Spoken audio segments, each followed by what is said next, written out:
నమో కనకదుర్గ జై శ్రీరామ్ శ్రీమాత్రే నమః శ్రీ గురుభ్యో నమః.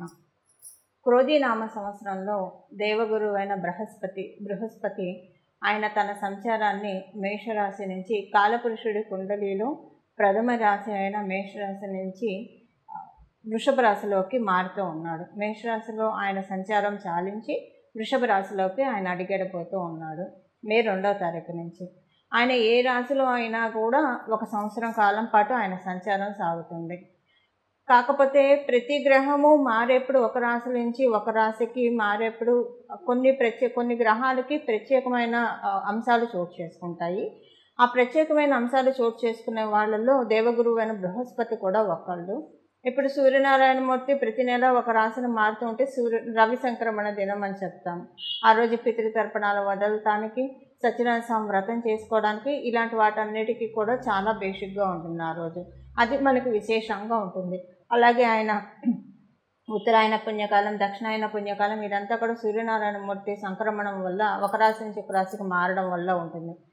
అలాగే శనేశ్వరుడు ఆయన ఒక రాశి నుంచి ఇంకో రాశికి మారినప్పుడు కొన్ని రాశుల వాళ్ళకి ఏలినాటి శని ఉంటుంది, కొన్ని రాశుల వాళ్ళకి అష్టమ శని ఉంటుంది, కొన్ని రాశుల వాళ్ళకి అర్ధాష్టమ శని ఉంటుంది, కొన్ని రాశుల వాళ్ళకి కంటక శని ఉంటుంది. ఇలాగ ఆయన ఒక రాశి నుంచి ఇంకో రాశిలో మారినప్పుడు డెఫినెట్గా అదొక స్పెషల్, ఒక విశిష్ట గోచర గ్రహస్థితే అవుతుంది. అలాగే మనకి గురు భగవానుడు కూడా దేవగురువు అయిన బృహస్పతి ఆయన ఒక రాశిలోంచి ఇంకో రాశిలోకి మారారంటే వీళ్ళందరినీ మించి ఒక మంచి విశేషాంశం ఉంటుంది. ఆ విశేషాంశం ఏంటంటే గురు భగవానుడు ఎప్పుడైతే ఒక రాశిలోంచి ఇంకొక రాశిలోకి మారుతూ ఉంటాడో అప్పుడు నదులకి పుష్కరాలు వస్తాయి. 12 ఆయన ప్రతి రాశిని చుట్టడానికి ఇప్పుడు మేషరాశిలోంచి ఆయన బయటకు వస్తే మళ్ళీ మేషరాశిలోకి వెళ్ళడానికి 12 సంవత్సరాలు పడుతుంది. అందుకని 12 ఏళ్ళకు ఒకసారి ప్రతి నదికి పుష్కరాలు వస్తూ ఉంటాయి. ఇప్పుడు వృషభ రాశిలోకి ఆయన అడుగు పెట్టబోతూ ఉన్నాడు కాబట్టి మనకి నర్మదా నది పుష్కరాలు ఆయన అడుగుపెట్టిన మొదటి 12 రోజులు నర్మదా నది పుష్కరాలు ఉంటాయి. అలాగా గురు భగవానుడు ఒక రాశిలోంచి ఇంకో రాశిలోకి మారుతున్నాడు అంటే కనుక డెఫినెట్గా పుష్కరాలు నదికి వస్తాయి. అంటే 12 నదులకి పుష్కరాలు వస్తాయి అన్నమాట. 12 సంవత్సరాలకు ఒకసారి రావడానికి కూడా కారణం అదే, ఏ నదికైనా కూడా. ఎందుకంటే మళ్ళీ ఆ రాశిలోకి ఆయన వదిలి వెళ్ళిన తర్వాత మళ్ళీ ఆ రాశిలోకి రావడానికి 12 సంవత్సరాల టైం లిటరల్గా తీసుకుంటాడు. అందువల్ల ఇప్పుడు గురు భగవానుడు ఒక సంవత్సర కాలం పాటు వృషభ రాశిలో ఆయన సంచారం సాగుతుంది. మధ్యలో ఆయన వక్రగతిలో కూడా వెళ్తూ ఉన్నాడు. వక్రగతిలోకి ఎప్పుడు వెళ్తున్నాడు? అక్టోబర్ 10వ తారీఖు నుంచి వక్రగతిలోకి వెళ్ళి అక్కడి నుంచి కొన్ని నెలల పాటు అంటే ఫిబ్రవరి 2వ తారీఖు 2025వ సంవత్సరము ఫిబ్రవరి 2వ తారీఖు వరకు కూడా ఆయన వక్రగతిలోనే ఉంటాడు. సో ఈ వక్రగతి గురించి మళ్ళీ మనం సపరేట్గా మన ఛానల్లో అప్డేట్స్ వస్తూనే ఉంటాయి. వక్రగతి గురించి ఒక స్పెషల్ వీడియో చేయాల్సింది, ఎందుకంటే అది దీంట్లో మిక్స్ చేయడానికి లేదు. దాని ఫలితాలు ఎలాబరేటెడ్గా చెప్పలేము. ఇందులోనే చెప్పేస్తే కంప్రెస్డ్ అయిపోయి వివరంగా చెప్పడం కష్టం అవుతుంది. కాబట్టి దాని గురించి సపరేట్ నోటిఫికేషన్స్ వస్తాయి, అప్డేట్స్ వస్తాయి. ప్రస్తుతం అంటే మీకు ఒక అంచనా కోసం అసలు ఆయన గ్రహస్థితులు ఎలా ఉంది, ఆయన ఈ సంవత్సరంలో వక్రగతిలో వెళ్తున్నాడా, సవ్యగతిలో ఉన్నాడా, ఈ విషయం తెలుసుకోవడం వరకే. అక్టోబర్లో వక్రగతిలో వెళ్ళే గురు భగవానుడు మళ్ళీ 2025 ఫిబ్రవరిలో వక్రగతి నుంచి బయటకు వస్తాడు. సంవత్సరం కాలం పాటు కూడా ఆయన వృషభ రాశిలో సంచారం జరుగుతుంది. వృషభ రాశి అన్ని రాశుల్లోకి మనం చూసుకుంటే కనుక వృషభ రాశి ఆయనకి పూర్తిగా అనుకూలం కాదు. వృషభ రాశి అనుకూలం కాదు ఆయన సంచారానికి. మిథున రాశిలో ఆయన కంఫర్టబుల్గా ఉంటాడు, కన్యా రాశిలో అసలు కంఫర్టబుల్గా ఉండడు, తులారాశిలో ఆయన కంఫర్టబుల్గా ఫీల్ అవ్వడు. కానీ వృషభ రాశిలో ఆయన కంఫర్టబుల్గా ఫీల్ అవ్వకపోయినా సరే ఆయన ఇవ్వాల్సిన రిజల్ట్స్ ఆయన ఇస్తాడు. కొన్ని విషయాల్లో జాగ్రత్తలు కూడా ఇండికేట్ చేస్తూ ఉన్నాడు. మనందరికీ కూడా కొన్ని విషయాల్లో జాగ్రత్తలు ఇండికేట్ చేస్తూ ఉన్నాడు. వృషభ రాశికి అధిపతి శుక్రాచార్యుల వారు, ఇద్దరు గురువులు. అందువల్ల ఏంటంటే కొంత బేసిక్ ఫండమెంటల్ డిఫరెన్సెస్ డెఫినెట్గా ఉంటాయి. ఆ బేసిక్ ఫండమెంటల్ డిఫరెన్సెస్ వల్ల కొంత అందరూ కూడా ఇబ్బంది పడటానికి అవకాశం ఉంటుంది. బట్ ఆయన జీవం పోస్తాడు, ఆయన జీవకారకుడు కాబట్టి కాలపురుషుడు కుండలిలో 2వ స్థానంలోకి ఆయన రావడం అంటే జీవం పోస్తూ ఉంటాడు. దేంట్లో జీవం పోస్తాడు? కుటుంబం విషయాల్లో, ఆర్థికపరమైన విషయాల్లో మంచి జీవం పడుతుంది. అందరికీ కూడా అంటే ప్రతి ఒక్కళ్ళకి ఇప్పుడు మనం అవ్వడానికి క్రోధీనామ సంవత్సరం అయినా కూడా ప్రతి ఒక్కళ్ళకి అవతల వాళ్ళతోటి మాట మంతి చాలా బాగా ఉంటుంది. ఇప్పుడు మనం మాట్లాడిన మాటలు అవతల వాళ్ళు రిసీవ్ చేసుకునే దాన్ని బట్టి ఒక్కొక్కసారి మన ఆనందం కూడా ఆధారపడి ఉంటుంది. సో అంటే ఒక్కొక్కసారి మనం మాట్లాడే మాటలు అవతల వాళ్ళు శభాష్ అప్రిషియేట్ చేస్తే ఒక చిన్న ఆనందం లోపల కలుగుతుంది. అలా కాకుండా వాళ్ళు ఏదన్నా సర్కాస్టిక్గా మాట్లాడితే బాధ అనిపిస్తుంది. వాటన్నిటికి అతీతంగా ఈ సంవత్సరం గురు భగవానుడు ప్రసాదించబోతూ ఉన్నారు. ప్రతి ఒక్కళ్ళకి ఈ విషయం వర్తిస్తుంది. ప్రత్యేకించి మ్యూజిక్ ఫీల్డ్స్లో ఉన్న వాళ్ళకి ఇది చాలా మంచి శుభ సమయము. టీచింగ్ ప్రొఫెషన్లో ఉన్న వాళ్ళకి ఇది గురు భగవానుడు వృషభ రాశి ట్రాన్సిట్ చాలా మంచి శుభ సమయము.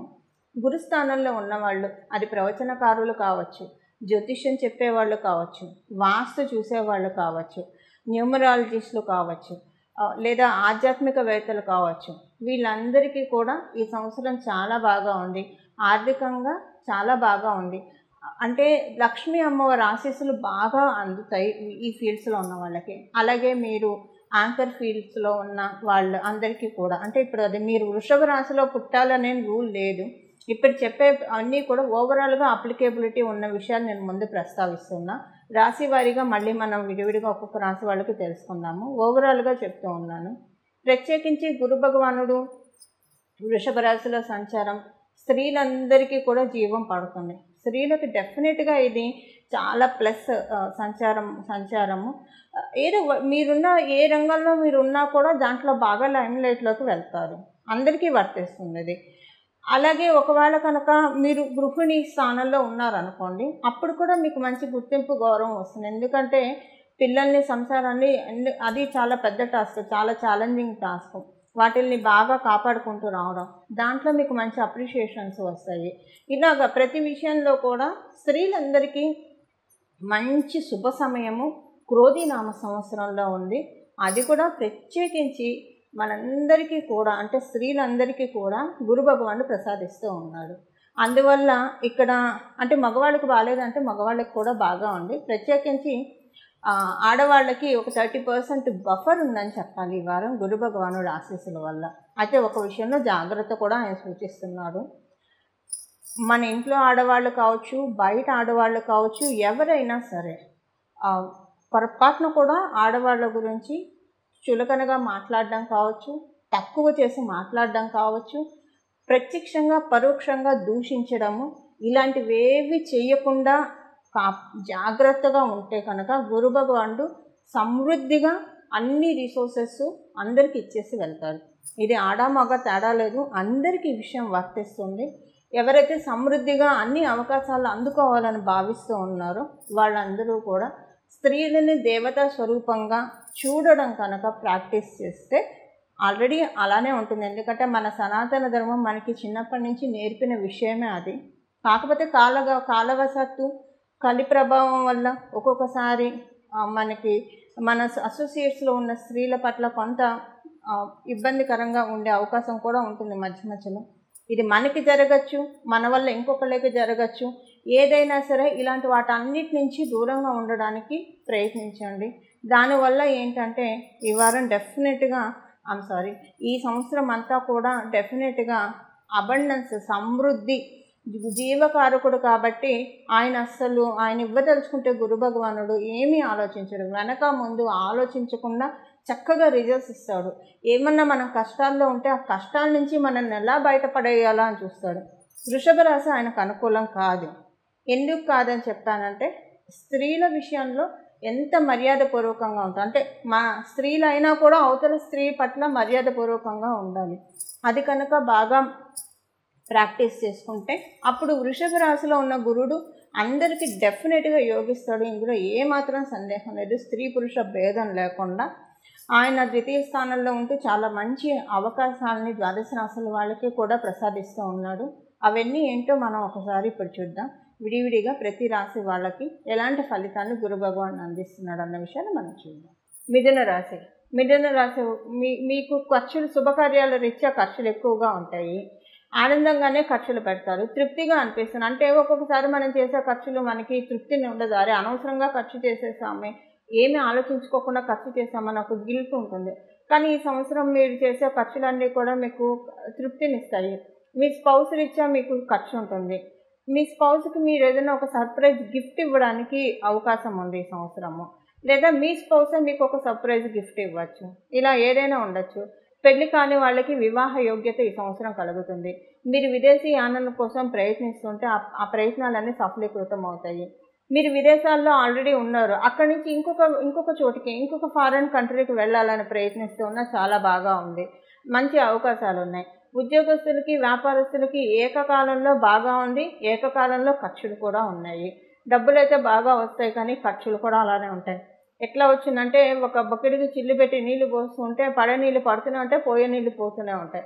ఇలాగా కొంచెం ఖర్చులు కూడా ఉంటాయి.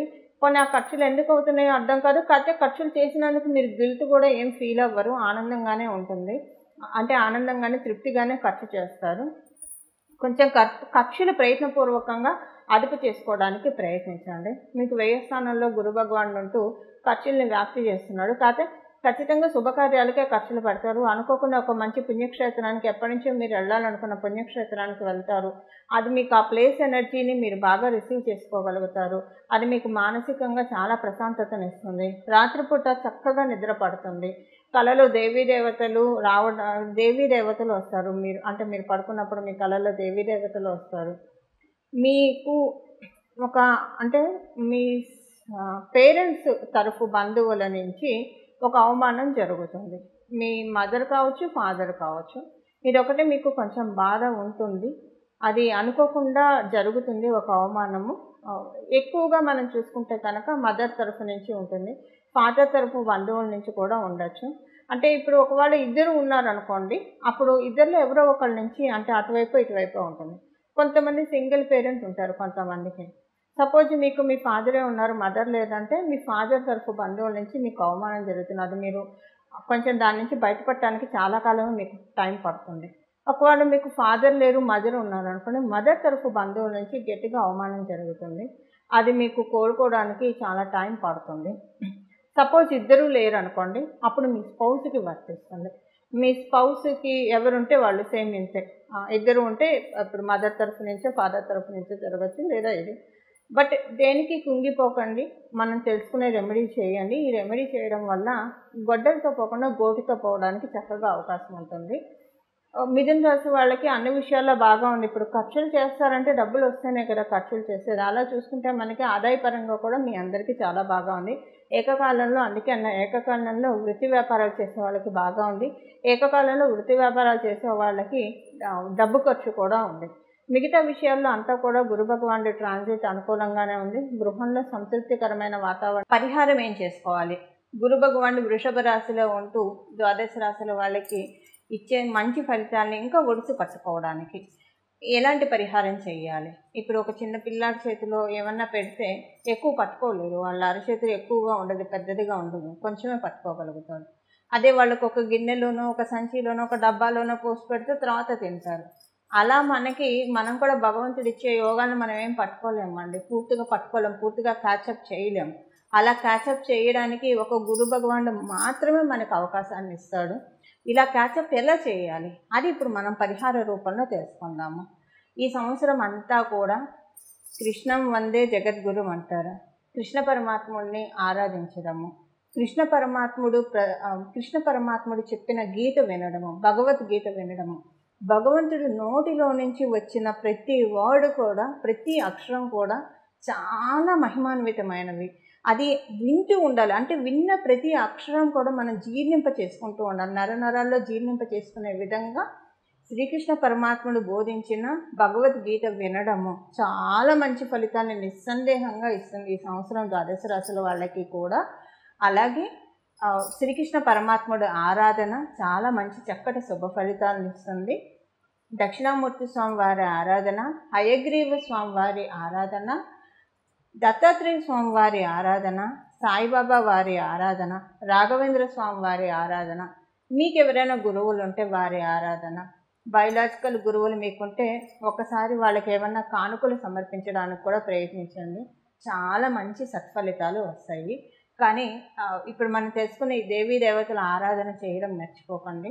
సరస్వతి అమ్మవారి ఆరాధన కూడా ఈ సంవత్సరం అంతా ఇప్పుడు మనం తెలుసుకునే ఈ దేవీ దేవతల్లో అందరినీ ఆరాధిస్తే మహాభేషుకు చాలా మంచిది. అందరినీ ఆరాధించలేకపోయినా ఎవరినైనా సరే ఒక్కళ్ళనన్నా ఆరాధించడానికి ప్రయత్నించండి. చాలా చక్కటి శుభ ఫలితాలు. ఈ ఫలితాలు చెప్పాలంటే గురు భగవానుడు ఫలితాలంటే దేవతల ఆశీస్సులేనండి. దేవతల ఆశీస్సులు అంటే ఇంకా మనం మాటల్లో చెప్పలేము అవి. ఎందుకంటే అన్ని విషయాల్లో ఇస్తారు దేవతల ఆశీస్సులు ఇవ్వాలి అంటే కనుక. అలాంటి ఆశీస్సులు తీసుకోవడానికి చాలా చక్కటి అవకాశం ఉంది. ప్రశాంతంగా భగవంతుడి ఆరాధన చేసుకోండి. భగవద్గీత మటుకు ఈ సంవత్సరం ఒక్కసారన్నా వినడానికి, పూర్తిగా వినడానికి, విన్న ప్రతిదీ జీర్ణం చేసుకోవడానికి ప్రయత్నించండి.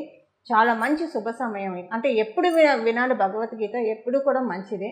కాకపోతే కొన్ని సార్లు కాలప్రభావం బాగా ఉన్న సమయంలో కనుక వింటే ఇంకా మనకి వెంటనే తెలుస్తూ ఉంటాయి, రిజల్ట్స్ వెంటనే తెలుస్తాయి.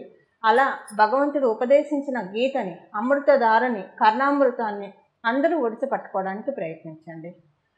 ఈ పరిహారం చేసుకుంటే కనుక, అంటే ఇప్పుడు మనం తెలుసుకుని ఈ పరిహారాలు చేసుకుంటే ద్వాదశ రాశుల వాళ్ళందరికీ, 27 నక్షత్రాల వాళ్ళందరికీ కూడా మీ జీవితంలో చక్కటి ఆశాజనకంగా ఉంటుంది. చిగుళ్ళు పచ్చదనం చక్కగా సంతరించుకుంటుందని చెప్పడంలో ఏ మాత్రం సందేహం లేదు. ఇది గురు భగవానుడు ఉవాచ, గురుగ్రహం గురుదేవుడి యొక్క ఉవాచ. ఇలా మీరందరూ కూడా భగవంతుడి ఆశీస్సులు పొందాలని చెప్పి నేను మనస్ఫూర్తిగా ఆశిస్తూ మీరు పొందుతారని చెప్పి ఆశిస్తూ మంగళం. జై కనకదుర్గ. నమో భగవతే వాసుదేవాయ.